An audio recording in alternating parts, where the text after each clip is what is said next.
수련회가 진행되고 될 때마다 교역자로서 또 목사로서 또 목회자로서 한 가지 큰 고민이 있습니다. 이건 비단 우리 청소년부 아이들의 이야기일 뿐만 아니라 모든 아마 교회의 부서의 이야기일 거라고 생각되는데, 보통 부서실에서 예배를 드릴 때 전혀 보여주지 않던 모습을 수련회만 가면 애들이 보여줍니다. 미쳐 날뛰기 시작하는데, 간략하게 예를 들어서 설명하면 지금 우리 교회 청소년부 찬양 인도자가 우리 소연이에요. 소연이는 앞자리에서 예배 드리지 않으면 죽는 병에 걸렸습니다. 그래서 예배 드리러 갈 때 이제 강당 장소가 크다 보니까 여러 사람이 모여서 같이 예배를 드리는데 부서가 다 같이 와야 들여보내주겠다고 했대요. 그 진행하는 스텝이. 그랬더니 밥을 천천히 먹는 아이들한테 찾아가가지고 빨리 밥 먹어라, 빨리 먹어야 돼, 다 같이 갈 수 있어, 빨리 먹어야 돼, 아무튼 빨리 먹어라. 그래가지고 저를 빼놓고 지들끼리 갔어요. 강당으로. 앞자리로 가려고 보니까 이미 앞자리에는 제 자리가 없어요. 그래도 교역자면 제 자리 정도 하나 미리 만들어줄 줄 알았는데 목사님 자리 없어요 이러더라고요. 뒤로 가서 예배 드렸어요. 근데 알고 보니까 우리 소진 사모님은 밥을 굶으시고 예배하셨더라고요. 이 교회 전통 같기도 하고. 근데 수련회 이제 마지막 날 돼서 기도를 막 열심히 하잖아요. 우리 애들도 기도를 너무 열심히 하는 거예요. 얘들이 왜 이러나? 너무 기도를 열심히 해서 은혜 많이 받았나 보다. 그런데 아니나 다를까 설교 마지막 날쯤 되면 목사님들 오셔서 이런 얘기 꼭 하시거든요. 마음에 감동이 되는 사람, 내가 앞으로 목회자로서 충성하겠다는 사람, 앞으로 올라오세요. 그래서 저는 걱정했어요. 우리 세연이 피아노 때려치고 목회자 하겠다 그러면 어떡하지? 우리 소연이 여기 올라가고 여자 목사 되겠다 면 어떡하지? 막 고민하고 있는데 아무도 안 올라가더라고요, 다행히. 그런데 방심하고 있던 찰나 우리 예준이가 올라가서 안수를 받고 내려왔어요. 목사가 되겠다고 올라가서 안수 기도를 받고 내려왔습니다. 저는 막 그 모습을 보고 제가 막 감동해가지고 막 눈물을 흘리고 있고, 저랑 같이 있었던 동기 목사님을 그 수련회 장소에서 만났는데 제가 막 그거 찍으면서 눈물을 흘리고 있으니까 그걸 또 막 찍으면서 놀리고 있더라고요. 애들이 수련회만 이렇게 갔다 오면, 또 수련회를 가면 이렇게 세상을 변화시킬 것처럼 살아요. 이제는 변화된 삶을 살아야겠다. 그런데 문제는 지금 아마 이제 위에 올라가시면 아시겠지만 부서실에만 가면 애들이 순한 양이 돼요. 얌전합니다. 찬양을 하자 그래도 이 돈 왜 하는 건지 막 이러고 있어요. 새로운 피조물이 되었으면 새 것으로서의 삶을 살아야겠죠. 오늘 말씀해 보니까 보라, 새 것이 되었도다. 새 것이 되었습니다. 그럼 새 것으로 살아야 돼요. 수련회 가서 보면 새 것으로 사는 것 같아요. 수련회 때만. 평소에서의 삶은 전혀 새 것으로서의 삶이 보이지 않습니다. 새로운 피조물로서의 삶을 보여주지 않아요. 왜 그럴까요? 왜 새 것으로서의 삶을 살아가지 못할까요? 사실 오늘 우리가 함께 읽은 이 본문의 말씀은 사도 바울이 고린도 교회에 쓴 편지입니다. 근데 이 편지를 왜 썼는지를 살펴봐야 이 말씀의 본문이 조금 더 명확하게 이해가 돼요. 당시 고린도 교회는 여러 가지 문제가 있었습니다. 그 중에 첫 번째가 뭐였냐면 사도 바울에 대한 문제였어요. 그러니까 사도 바울을 목사로, 사도로 인정하고 싶지 않은 마음이 교회 내에 있었습니다. 그 대표적인 구절이 고린도후서 10장 10절의 말씀인데 우리 같이 한번 읽어보겠습니다. 그들의 말이 그의 편지들은 무게가 있고 힘이 있으나 그가 몸으로 대할 때는 약하고 그 말도 시원하지 않다. 이 누구에 대한 평가인지 아시겠습니까? 사도 바울에 대한 평가예요. 자, 사도 바울 어떤 사람입니까? 하나님의 말씀을 받아서 영에 감동돼서 성경을 13권이나 작성한 사람입니다. 이런 사람도 교회 가면 참 글은 좋은데 우리 목사님 말씀이 조금, 우리 목사님 글은 좋은데 생김새가 조금, 이런 일들이 사도 바울한테 있었던 겁니다. 물론 이러한 문제는 이제 말씀의 후반부에 언급되는 이 거짓 사도들 때문에 생겨난 일들이기도 하지만, 어쨌든 사도 바울 같은 사람도 교회 안에서는 문제가 있다라고 했던 사람들이 교회 내에 있었던 겁니다. 또 두 번째는 고린도 교회 내에 파벌의 문제가 있었습니다. 우리 고린도전서 1장 12절 말씀 같이 한번 읽겠습니다. 내가 이것을 말하거니와 너희가 각각 이르되 나는 바울에게, 나는 아볼로에게, 나는 게바에게, 나는 그리스도에게 속한 자라. 이처럼 고린도 교회는 많은 어려움들이 있었습니다. 그리고 이 어려움은 결과적으로 고린도 교회 화평을 깨지게 만들었습니다. 담임 목사를 욕하고 서로가 서로에 대해서 욕하고 파벌을 만들고, 그렇게 교회 내에서 서로 불화하는 상태가 고린도 교회의 상태였던 것입니다. 이러한 고린도 교회 안에 화평이 깨어지자 사도 바울이 편지를 쓴 거예요. 제발 좀 화평해라. 너희가 새 것이 되었는데 왜 새 것으로 살지 못하냐. 봐, 너희는 이제 새로운 피조물이 됐어. 새로운 피조물로 좀 살아줘 라고 쓴 것이죠. 그렇다면 사도 바울은 왜 고린도 교회의 화평이 깨어진 모습을 바라보면서 화평에 대해서 이렇게 강조할까요? 왜냐하면 교회는 본디 화평해야 하는 공동체이기 때문입니다. 교회의 목적 자체가 화평이에요.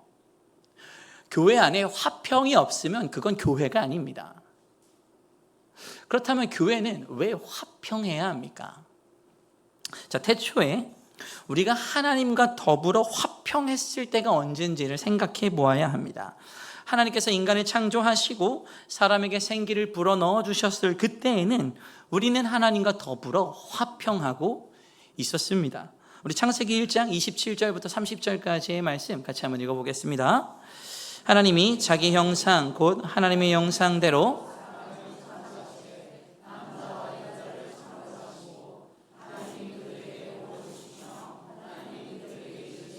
생육하고 번성하여 땅에 충만하라. 땅을 정복하라. 바다의 물고기와 하늘의 새와 땅에 움직이는 모든 생물을 다스리라 하시니라.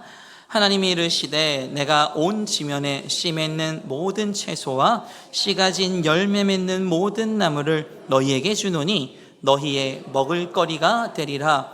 또 땅의 모든 짐승과 하늘의 모든 새와 생명이 있어 땅에 기는 모든 것에게는 하시니 그대로 되니라. 아멘. 자, 하나님은 자신이 만드신 땅 에덴에 인간을 두시고 그들에게 복을 주셨습니다. 그리고 뿐만 아니라 그곳에서 생육하고 번성해서 땅에 충만할 수 있는 복도 주셨습니다. 근데 여기서 끝나는 것도 아니었습니다. 씨 맺는 채소, 열매 맺는 나무, 모든 짐승들, 기는 것, 하늘에 있는 것까지 모든 것들을 먹을 거리로 주셨습니다. 그러니까 당시 인간은 하나님께서 공급하시는 것을 직접 받고 또 그것을 누릴 수 있는 복을 받고 있었습니다. 이게 최초의 인간의 상태였습니다. 주께서 만드신 아름다운 것들을 누리고 주님께서도 당신의 것을 우리에게 주고 싶으신 화평의 상태, 이게 태초의 인간과 하나님의 관계였습니다. 근데 문제가 생깁니다. 인간이 하나님처럼 되고자 하는 마음이 생겼습니다. 그리고 악한 자가 이 마음을 파고들었습니다. 우리 창세기 3장 1절 말씀 같이 한번 읽어보겠습니다. 그런데 뱀은 여호와 하나님이 지으신 들짐승 중에 가장 간교하니라. 뱀이 여자에게 물어 이르되 하나님이 참으로 너에게 동산 모든 나무의 열매를 먹지 말라 하시더냐. 사단은 알고 있었습니다. 인간이 에덴의 모든 것을 누리고 먹을 수 있는 권한이 있다는 거 사단도 알고 있었습니다. 근데 인간이 못 먹는 거 딱 하나 있었죠. 그게 뭐였습니까? 선악과였습니다. 그런데 인간이 이것마저도 가지고 싶었던 마음, 이 연약함을 사단이 건드렸습니다. 그리고 이 마음에 흔들린 인간은 결국 선악과의 나무의 열매를 먹어버렸습니다. 얼마 전에 어머니 교실 하면서 오신 강사분이 이 예화를 드셨어요. 그러면서 참 어머니들이란 존재는 이런 존재다. 좋은 거 있으면 자기만 먹지 않고 남한테도 나눠주는 남자들은 자기만 먹기 바쁜데 엄마들은 나눠준다고. 뭐 아무튼 이렇게 해서 인간이 선악과를 먹게 됐고, 이로 인해서 인간과 하나님은 더 이상 화평할 수가 없게 됐습니다. 그런데 여기서 우리가 분명히 알아야 하는 게 있습니다. 고작 우리가 선악과를 먹었다고 관계를 끊는 부모, 이거 옳은 부모의 관계입니까? 그렇지 않죠? 우리가 착각하는 지점이 여기 있습니다. 우리는 우리 하나님을 너무 쪼잔한 분으로 생각한다는 것이죠. 우리는 우리가 저지른 죄의 본질이 무엇인지를 잘 생각해 봐야 됩니다. 우리가 그동안 죄라고 생각했던 것들, 불순종하고 강도하고 살인하고 강간하고 사기치고 질투하고 시기하는 거, 수근수근하는 거, 사실 이건 죄가 아닙니다. 이것은 우리가 죄인이기에 나타나는 죄의 결과들일 뿐인 것이죠. 로마서 1장의 말씀을 살펴보면 죄와 그 죄의 결과들에 대해서 하나님이 쫙 나열하는 말씀들이 나타나는데요. 로마서 1장 29절부터 31절까지의 말씀 같이 한번 읽어보겠습니다. 곧 모든 불의, 추악, 탐욕, 악의가 가득한 자요, 시기, 살인, 분쟁, 사기, 악독이 가득한 자요, 수근수근하는 자요, 비방하는 자요, 하나님께서 미워하시는 자요, 능욕하는 자요, 교만한 자요, 자랑하는 자요, 악을 도모하는 자요, 부모를 거역하는 자요, 우매한 자요, 배약하는 자요, 무정한 자요, 무자비한 자라. 자, 여기서 불의라고 말하는 단어가 우리가 알고 있는 죄입니다. 우리가 말하는 죄. 그러면 이 불의라는 죄는 선악과를 따서 먹은 것과 같은 뜻이에요. 선악과를 따서 먹은 게 불의라는 겁니다. 그럼 도대체 선악과를 따 먹은 것과 불의라고 하는 죄가 무엇이기에 이렇게 어마어마하게 무서운 죄의 결과들이 나타날까요? 남을 죽이고 탐욕하고 살해하고 시기하고 추악한 모습들이 어떻게 해서 나타나는 걸까요? 자, 불의라고 하는 마음은, 불의라고 하는 죄는 인간이 하나님처럼 되고자 하는 마음, 즉 하나님이 다스리는 나라, 하나님 나라의 왕을 더 이상 하나님으로 인정하지 않고 내가 왕이 되겠다고 결정한 것, 내가 왕이 되어서 하나님의 나라를 통치하겠다고, 하나님의 나라를 내가 다스리겠다고 결정한 것, 이게 불의입니다. 그리고 우리는 이것을 뭐라고 부릅니까? 반역이라고 부릅니다. 최초의 인간인 아담과 하와는 하나님 앞에서 반역을 저질렀습니다. 하나님이 통치하는 에덴, 하나님이 다스리는 나라, 그 나라를 자기들 스스로 다스리겠다고 결정한 것, 그 결정의 선언이 무엇입니까? 선악과를 따먹은 것입니다. 자, 그러면 궁금한 점이 있어요. 하나님 앞에 반역하기로 결정한 인간은 왜 선악과를 먹었을까요? 그리고 하나님은 왜 선악과를 동산 중앙에 두셨을까요? 자, 우리가 이 선악과 사건을 명확하게 이해해야 합니다. 하나님이 먹지 말라고 한 거 먹었으니까 불순종의 죄로 인간을 죽였다? 말이 되지 않죠. 여기 다 자식들을 키워보셨겠지만 자식들이 불순종하지 않는 자식들이 있습니까? 아마 아무도 없으실걸요? 그렇다고 그 자식들 감옥에 보내거나 죽이세요? 아무도 그렇게 하시지 않으시죠. 근데 왜 우리 하나님은 그러실 거라고 생각하냐는 겁니다. 사실 하나님이 선악과를 동산 중앙에 두신 건 이유가 있었습니다. 하나님의 은혜 때문이죠. 자, 태초의 인간은 하나님의 영광을 가지고 있는 존재였습니다. 왜냐하면 하나님께서 인간의 코에 살아있는 하나님의 영을 불어넣어 주셨기 때문입니다. 우리 창세기 2장 7절 말씀 같이 한번 읽어보겠습니다. 여호와 하나님이 땅의 흙으로 사람을 지으시고 생기를 그 코에 불어넣으시니 사람이 생령이 되니라. 자, 여기서 생령이 되었답니다. 그러니까 살아있는 인간의 육체에 뭐가 같이 들어온 겁니까?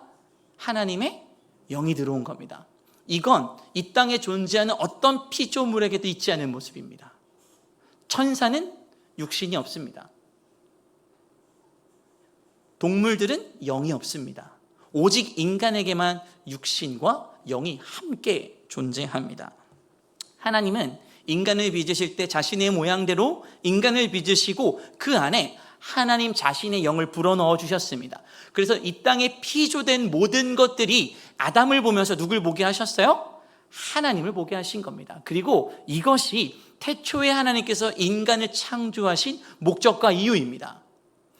모든 피조물들이 인간을 통해서 누구의 모습을 보도록? 하나님의 모습을 보도록 창조하신 것이 인간이라는 겁니다. 그래서 하나님께서 인간을 창조하시면서 명령을 내리시죠. 생육하고 번성해서 땅에 충만하라. 온 땅에 있는 것들이 인간의 모습을 보면서 하나님을 보도록 하고 싶으셨던 것이고, 그 모습을 통해서 하나님은 찬양받고 싶으셨던 겁니다. 이게 하나님이 인간을 창조하신 이유입니다.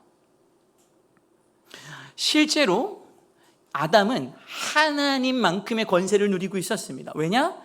아담에게 하나님의 영이 있었기 때문입니다. 그 증거가 창세기 2장 19절에 나오는데요. 우리 창세기 2장 19절 같이 읽겠습니다. 여호와 하나님이 흙으로 각종 들짐승과 공중의 각종 새를 지으시고 아담이 무엇이라고 부르나 보시려고 그것들을 그에게로 이끌어 가시니 아담이 각 생물을 부르는 것이 곧 그 이름이 되었더라.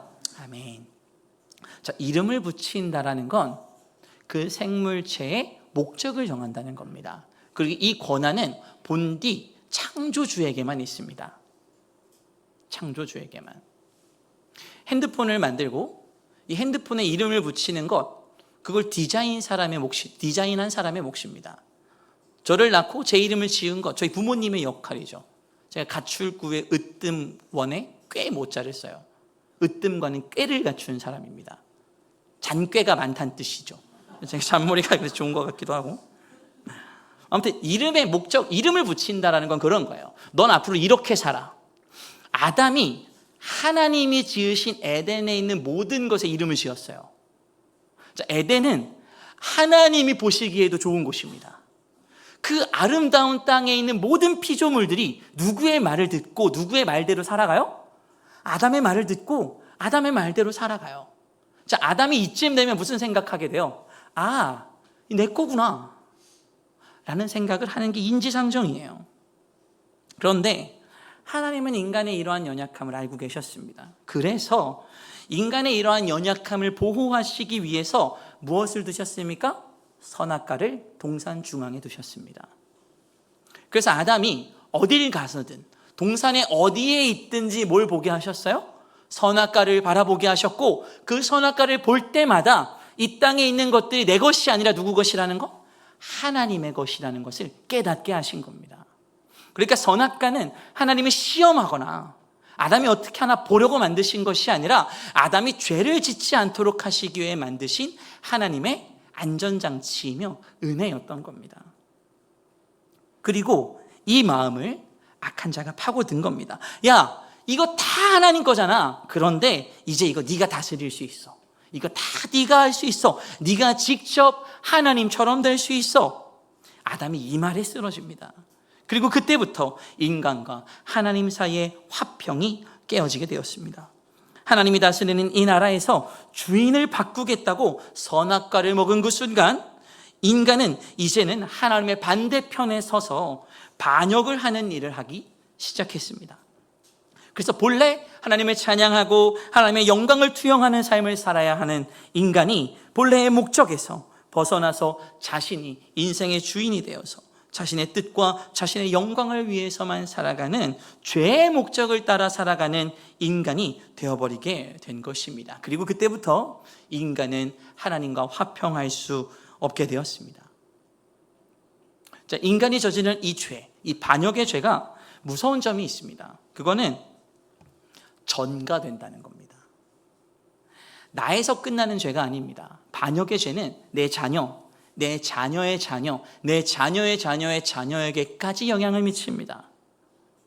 나 혼자 죽는다고, 나 혼자 이 죄를 짊어지겠다고 끝나는 문제가 아니라는 겁니다. 즉, 아담의 후손에 있는 모든 사람들한테는 이 죄가 전가된다는 무서운 점을 가지고 있습니다. 그리고 또 한 가지 무서운 점은 이 반역의 죄는 죽음 말고는 해결할 수 있는 방법이 없습니다. 고대의 부족 시절부터 현대에 이르기까지 국가내란죄, 즉 이 반역의 죄라고 불리우는 이 죄의 유일한 판결은 사형 말고는 존재하지 않습니다. 죽어야 끝나는 문제고 이 죄는 내 자녀에까지 미치게 됩니다.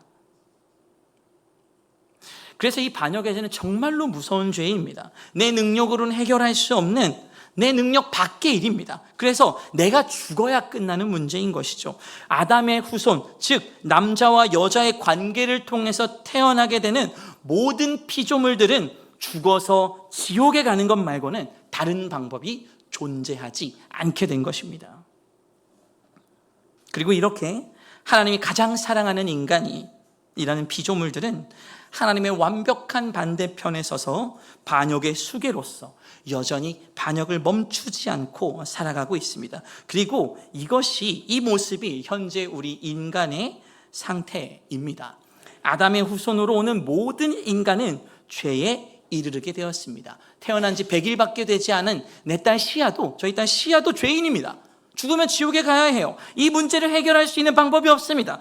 그래서 하나님이 한 가지 방법을 생각해내십니다. 그게 무엇입니까?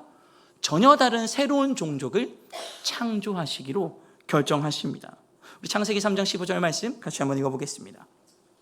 내가 너로 여자와 원수가 되게 하고 내 후손도 여자의 후손과 원수가 되게 하리니 여자의 후손은 내 머리를 상하게 할 것이요 너는 그의 발꿈치를 상하게 할 것이니라 하시고, 자, 아담의 후손으로 오는 모든 이들에게는 이제 더 이상 해답이 없습니다. 해결할 수 있는 방법이 없습니다. 그래서 하나님은 전혀 다른 새로운 종족을 창조하시기로 작정하십니다. 그것이 바로 여자의 후손입니다.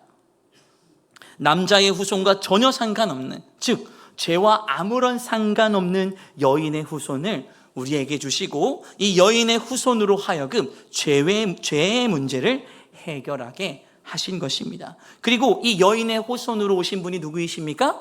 예수 그리스도이십니다. 이분은 여인의 후손으로서 완전한 사람으로 이 땅에 오셔서 우리가 받아야 하는 고난, 우리가 받아야 하는 고통, 죽음까지 다 받아내시고 십자가에 우리의 죄를 다 짊어지시고 완전한 하나님의 아들로서 죽으시고 부활하셨습니다. 그렇게 이제 예수를 믿는 모든 이들에게는 마지막 아담으로 오셔서 죄의 문제를 해결해 주시는 놀라운 은혜를 우리에게 허락하신 것입니다. 그렇게 예수가 죽고 난 이후에 태어난 공동체가 무엇입니까? 교회입니다. 그래서 교회는 하나님과 화목할 수 있게 되었습니다. 예수님께서 하나님과의 화평을 회복하시기 위해서 죽으셨고 예수님께서 죽으신 이후에 태어난 공동체가 교회라면 교회는 마땅히 하나님과 화평해야 하는 것이죠. 아담 한 사람의 범죄로 인해서 인간이 다 죽음에 이르게 됐습니다. 그런데 예수 그리스도의 의로운 행동 하나가 인간의 구원에 이르게 했습니다. 우리 로마서 5장 18절 말씀 같이 읽겠습니다. 그런즉 한 범죄로 많은 사람이 정죄에 이르는 것 같이 한 의로운 행위로 말미암아 많은 사람이 의롭다 하심을 받아 생명에 이르렀느니라. 첫사람 아담으로 인해서 그 죄가 우리에게 전가됐습니다. 그리고 마지막 아담이신 예수 그리스도의 의 역시 우리에게 전가될 수 있습니다. 누구에게 전가됩니까? 오늘 말씀의 본문에 보니까 그리스도 안에 있는 사람들에게는 예수 그리스도의 의가 전가되는 것입니다. 그리고 우리는 이것을 무엇이라고 부릅니까? 구원이라고 부릅니다. 이제 예수를 믿는 자들에게는 하나님의 영이 주어집니다. 그리고 이 영은 전혀 다른 새로운 피조물입니다. 하나님은 죄인된 아담의 후손을 고치시는 것이 아니라 우리 안에 전혀 다른 새로운 피조물을 창조하시기로 작정하셨습니다. 우리 하나님은 고치시는 분이 아닙니다. 우리 안에 어떤 분이십니까? 창조하시는 분이십니다.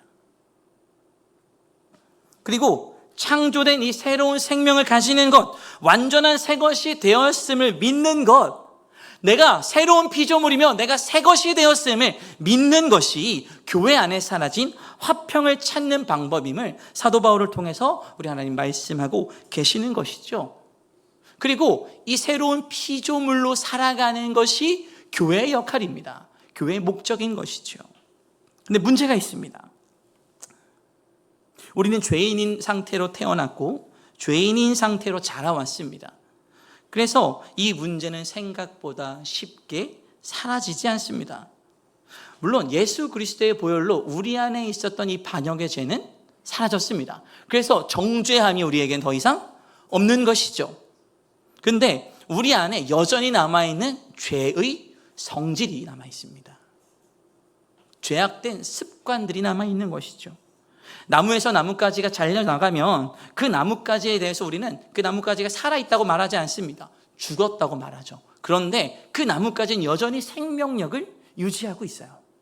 우리의 죄도 마찬가지예요. 우리 안에 있었던 죄는 단번에 예수 그리스도로 하여금 죽었습니다. 단번에 사라졌어요. 그리고 죽고 난 이후에 하나님께서 새로운 생명을 우리 안에 창조하셨습니다. 문제는 그 죄의 성질이 여전히 우리 안에 남아있다는 겁니다. 이 죄의 성질이 사라지는 데까지 시간과 노력이 반드시 필요한 것이죠. 그래서 사도 바울도 로마서의 고백을 통해서 이렇게 말합니다. 오호라, 나는 곤고한 자로다.